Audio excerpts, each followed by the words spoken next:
दर्शकों, इस वक्त हमारे समक्ष है रियान मल्टी स्पेशलिटी हॉस्पिटल के डायरेक्टर डॉक्टर प्रदीप बोरकर, जो कि आप एक गायनोकोलॉजिस्ट हैं। सर, हमारे चैनल में आपका स्वागत है। धन्यवाद सर, सबसे पहले आपको national day, doctors national day की आपको हमारी तरफ से शुभकामनाएं। धन्यवाद। तो सर, आप ये बताइए कि नेशनल डॉक्टर्स डे जो अपन सेलिब्रेट करते हैं, उसका क्या मुख्य उद्देश्य है, क्या थीम है, उस बारे में बताइए। मैं doctor Pradeep Borkar, gynaecologist, Riyan hospital, Ramtek. मेरे तरफ से और मेरे हॉस्पिटल की तरफ से सब डॉक्टर्स और सारे फैकल्टी के डॉक्टर्स को नेशनल डॉक्टर डे के तरफ से हार्दिक शुभकामनाएं। और हम ये डॉक्टर्स डे इसलिए मनाते, ये 1991 से चालू हुआ है डॉक्टर्स डे मनाना। और जो बंगाल के डॉक्टर राय थे, उनके उपलक्ष्य में, वो बाद में वहाँ के चीफ मिनिस्टर भी रह चुके थे, उसके उपलक्ष्य में वो डॉक्टर्स डे मनाया जाता है। और उसके पीछे का जो रीज़न है, उद्देश्य है कि हम जो सेल्फलेस सर्विस प्रोवाइड करते हैं, निस्वार्थ सेवा से प्रोवाइड किए जाते हैं, तो ये समाज में उसका जो बोलते प्रोपोगंडा या उसका मैसेज जाना चाहिए कि जिस तरीके से आप दिन रात निस्वार्थ सेवा करिए, इस प्रति के लिए। और हर साल उसको मनाए जाने का पीछे का रीज़न वही होता है कि आपको उससे प्रेरणा मिलती है, या जूनियर्स डॉक्टर्स को उससे प्रेरणा मिलती है, या हम सीनियर्स डॉक्टर्स से उससे प्रेरणा ली जाती है, इसलिए वो डॉक्टर्स डे सेलिब्रेट किया जाता है। सर, जैसे कि हम सब जानते हैं कि जो अभी लाइफस्टाइल डिसऑर्डर जो चल रहा है, खासतौर पर जो महिलाओं की जो हम बात करते हैं, तो ये देखा गया कि इनमें इनफर्टिलिटी के प्रॉब्लम्स काफ़ी बढ़ रही है, मैरिजेस, ये कई रीजंस हैं। तो आप ये बताइए इसके मुख्य रीजंस क्या है उस बारे में। जी देखिए, अभी इनफर्टिलिटी को दूसरे लैंग्वेज में वंध्यत्व कहा जाता है। तो वंध्यत्व जैसे उसकी एक डेफिनेशन या व्याख्या भी होती है। एक कपल जो 1 साल से साथ में रह रहा है और साथ में रहने के बावजूद भी उनको प्रेगनेंसी कंसीव नहीं होती है, उसको वंध्यत्व के डेफिनेशन में, इनफर्टिलिटी डेफिनेशन में इंक्लूड किया जाता है। तो उसमें रीज़न भी होते हैं। हम गांव में हमने बहुत से देखा है कि फीमेल को ही उसको रिस्पॉन्सिबल माना जाता है, लेकिन ऐसा उसका कुछ भी रीज़न नहीं। उसमें डिवाइड होता है मेल इनफर्टिलिटी, पुरुष वंध्यत्व, और फीमेल इनफर्टिलिटी, स्त्री वंध्यत्व। तो उस हिसाब से उनको कैटेगराइज किया जाता है कि इसमें प्रॉब्लम क्या हो सकता है। मेल इनफर्टिलिटी के बहुत ज़्यादा इशू नहीं है।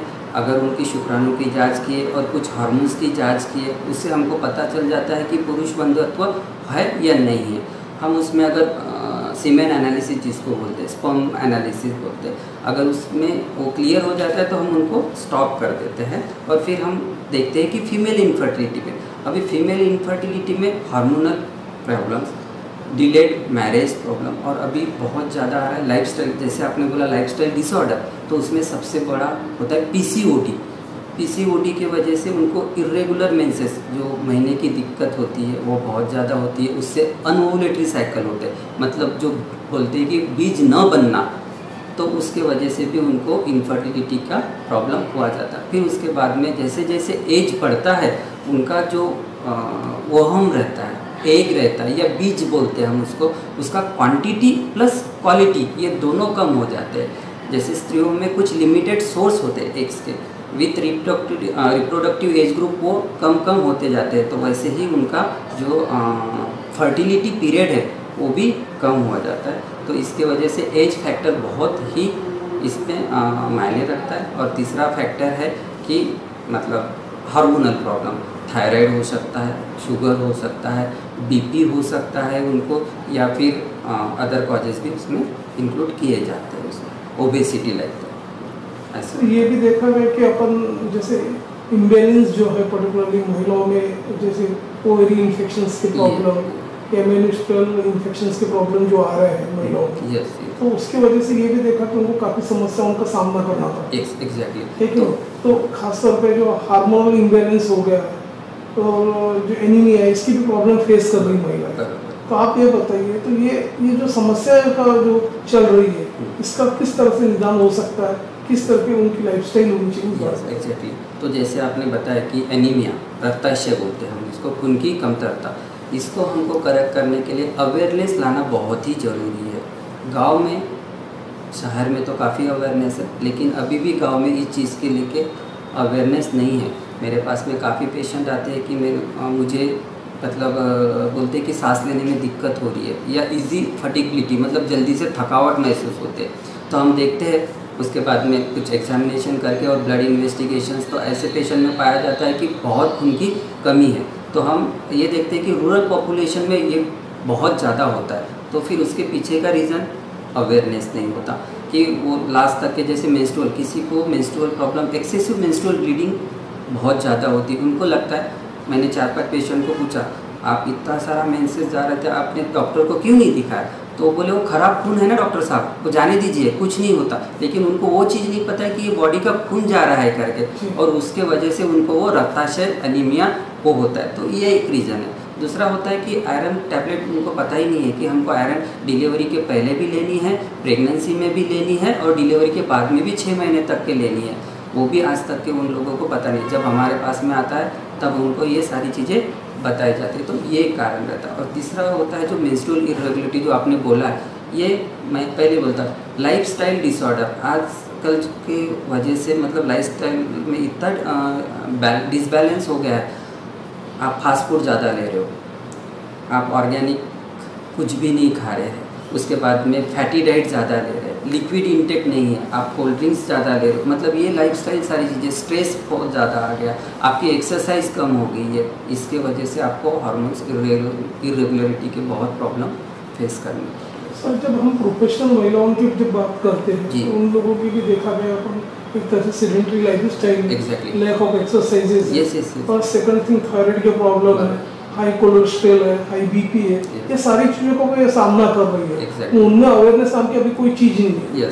तो आप ये बताइए किस तरह से वे महिलाएं लाइफस्टाइल यूज करके अवेयर हो सकती है उस बारे में? अभी देखिए, आपने प्रोफेशनल वर्ड यूज़ किया है, प्रोफेशनल सभी होते हैं, लेकिन हमारे हेल्थ के लिए, अपने हेल्थ के लिए उन्होंने एक आधा घंटा, मैं ज़्यादा नहीं बोलूँगा, लेकिन आधा घंटा मॉर्निंग, आधा घंटा इवनिंग, ये इतना टाइम उन्होंने देना चाहिए ताकि वो अपना एक्सरसाइज मेंटेन करें, फैट को बर्न करें, और इसी के चलते फैट बर्न हो जाएगा, मेंस्ट्रुअल इरेगुलरिटी प्रॉब्लम हो, उनका प्रॉब्लम सॉल्व हो जाएगा, और साइमल्टेनियसली उनका थायराइड का भी प्रॉब्लम सॉल्व हो जाएगा। स्ट्रेस कम लेना है, ये सारी चीज़ों पे उन्होंने ध्यान देना है। शहर विदर्भ और इंटरस्टेट के दर्शक डॉक्टर प्रदीप बोरकर, जो कि आप गायनेकोलॉजिस्ट हो और रियान मल्टी स्पेशलिटी हॉस्पिटल के डायरेक्टर हो, आपको हमारे दर्शक लाइव देख रहे हैं, जो महिला वर्ग जो देख रहे हैं, और उन्हें किसी प्रकार कोई दिक्कत है, कोई समस्या है, तो ऑनलाइन कंसल्टेशन भी कर सकती है, इवन डायरेक्ट अप्रोच भी हो सकते हैं अपने हॉस्पिटल में। तो बोरकर सर, चलते चलते हमारे दर्शकों को आप ये भी बताइए कि जैसे अभी जो लाइफस्टाइल जो बताया आपने, एक तरह से डिजीज जैसा पसर रहा है, तो आप ये बताइए इसको रोकथाम के लिए, इसको प्रिवेंशन के लिए किस तरह की उन महिलाओं ने अपनी लाइफस्टाइल मेंटेन करना चाहिए ताकि ये प्रॉब्लम उनको ना आए? तो मैंने पहले भी कहा कि जैसे वो जॉब में जाते हैं, तो जॉब में जाने के पहले उन्होंने एक आधा घंटा, ना कि एक घंटा, आधा घंटा तो भी उन्होंने एक्सरसाइज करनी चाहिए। एक बैलेंस डाइट बनाना चाहिए, जो कि बैलेंस डाइट में प्रोटीन की मात्रा ज़्यादा होनी चाहिए, कार्बोहाइड्रेट की मात्रा ज़्यादा होनी चाहिए, और फैट का इंटेक कम होना चाहिए। यही एक्सरसाइज वो शाम में भी फॉलो कर सकते। उसके बाद में अभी लाइफस्टाइल के साथ में स्ट्रेस फैक्टर को जितना कम कर सकते हैं वो कम करना चाहिए। एडिक्वेट 2 आवर्स की आफ्टरनून में उनकी रेस्ट होना चाहिए, और मिनिमम 6 to 8 आवर्स नाइट में स्लीप होना चाहिए। ये उन्होंने चेंजेस करने चाहिए। सर, जब हम इनफर्टिलिटी की जब बात करते हैं तो देखा गया कि जब लेट मैरिज की वजह से इवन उनको संतान प्राप्ति में भी काफ़ी समय लगता है, इवन वे कंसीव भी नहीं हो पाती है, और ब्लेम गेम चलता है, मेल फीमेल पे गेम चलता है। तो एग्जैक्टली मुझे बताइए, ऐसे सिचुएशन में क्या दोनों का चेकअप जरूरी रहता है? जी, जैसे मैंने अभी पहले ही बताया, male infertility and female infertility. Male infertility अगर हम पहले स्क्रीन कर लेते, जैसे उनके हिंदी में हम बोलते हैं कि उनका शुक्राणु की जांच, शुक्राणु की जांच अगर उसमें वैल्यूज़ है, WHO का क्राइटेरिया है, अगर 40% के ऊपर में ज़्यादा हो तो हम उस शुक्राणु को नॉर्मल माना जाता है। फिर कुछ इन्फेक्शन की जांचें होती हैं उनकी, HIV की, HBsAg की, VDRL की, वो भी नॉर्मल है, तो हम पुरुष वंध्यत्व को या मेल इनफर्टिलिटी को ज़्यादा फिर ट्रीटमेंट की कुछ ज़रूरत होती नहीं है। फिर हम डाइवर्ट करते फीमेल इनफर्टिलिटी के वक्त में। फिर ब्लेम करना वो सारी चीज़ उसमें नहीं होती। उसमें पर्टिकुलर आजकल इनफर्टिलिटी के एडवांस ट्रीटमेंट इतना मतलब बहुत बढ़ गया है कि मैं ये सेंटेंस बोलूँगा कि कोई भी महिला इस ट्रीटमेंट से बंधुत्व से वंचित रह सकती है। ये ऐसी ट्रीटमेंट आया है हमारे पास में, उसमें जैसे ओवुलेशन इंडक्शन बोलते बीज बनाने की दवा है, कुछ टैबलेट्स आती है, उसके बाद में उससे ना हुआ तो इंजेक्शंस भी रहते हैं, और उससे भी ना हुआ तो हमारे पास में टेस्ट ट्यूब पे भी जो IVF इन विट्रो फर्टिलाइजेशन, ये भी सारी चीज़ें होती है। तो कोई भी महिला जिनको बंधत्व है बहुत ज़्यादा, मैंने गांव में बहुत सारे देखा है, मेरे पास में भी आते हैं जिनके पास में मैं देख लेता हूँ, इतनी फाइल बनी तो मुझे समझ में आ जाता है कि ये महिला को फर्टिलिटी का प्रॉब्लम है, शी इज़ इनफर्टाइल है।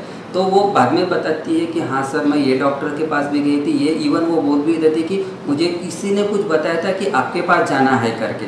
तो हम सारा फाइल देखने के बाद में उसका प्रोटोकॉल सारी चेंज नहीं होती है, उसमें प्रोटोकॉल फिक्स होता है इनफर्टिलिटी का कि पहले उनको ओवुलेटरी प्रॉब्लम है, हार्मोनल प्रॉब्लम है, कि लाइफस्टाइल डिसऑर्डर है या metabolic disorder like BP, sugar, thyroid. वो हमको उनको कंसाइज मैनर में लेके आके उनको पर्टिकुलर डायग्नोसिस बनाना है। हम उस डायग्नोसिस का ट्रीटमेंट करेंगे और उसके बाद में फर्टिलिटी को कंसीव मतलब इनफर्टिलिटी को कंसीव कर सकते हैं।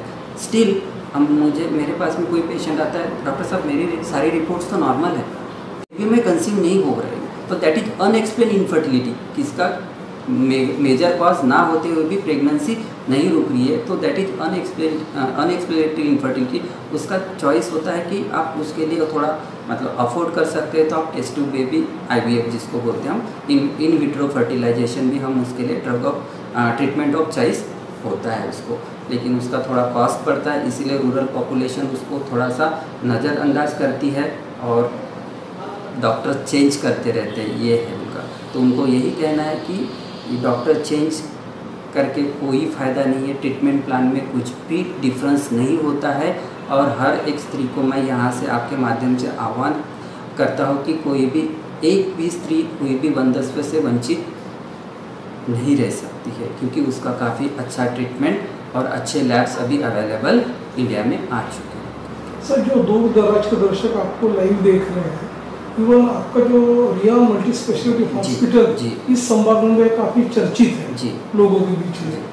तो यदि वे आपके यहाँ ट्रीटमेंट के लिए आते हैं, आपके हॉस्पिटल में पेशेंट आते हैं, डायरेक्ट अप्रोच होते हैं, तो किस तरह से फैसिलिटीज़ है, किस तरह से एमिनिटीज़ है, state of the art facilities? हमारे पास में सारी पैथोलॉजी की फैसिलिटीज़ है, हमारे पास में सोनोग्राफी की फैसिलिटीज़ है। जो इनफर्टिलिटी के पेशेंट्स आते हैं उनको मेन पैथोलॉजी की फैसिलिटीज़ होना चाहिए, इनफर्टिलिटी के लिए सोनोग्राफी की फैसिलिटीज़ होना चाहिए, क्योंकि वो उनको ओवुलेशन स्टडी जो बोलते हैं उनको अल्टरनेट डे आना पड़ता है या सेकंड डे पे आना पड़ता है। और उसके बाद में हमारे पास में IUI की भी फैसिलिटी है, रिकॉग्नाइज IUI लैब है हमारे पास में, तो हम IUI लैब तक उनको लेके जा सकते हैं। और हमारा अभी नेक्स्ट प्रोजेक्ट चालू हो रहा है, आज से इनॉग्रेशन हुआ है उनका, हमारा टेस्ट ट्यूब बेबी अगले साल तक के वो भी बन के हो जाएगा। जिनको टेस्ट ट्यूब बेबी जिनके IUI से कंसीव नहीं हो पाते, ओवुलेशन इंडक्शन से कंसीव नहीं हो पाते, तो हम उनको टेस्ट ट्यूब बेबी का IVF का एक मतलब बेनिफिट्स उनको दे सकते हैं।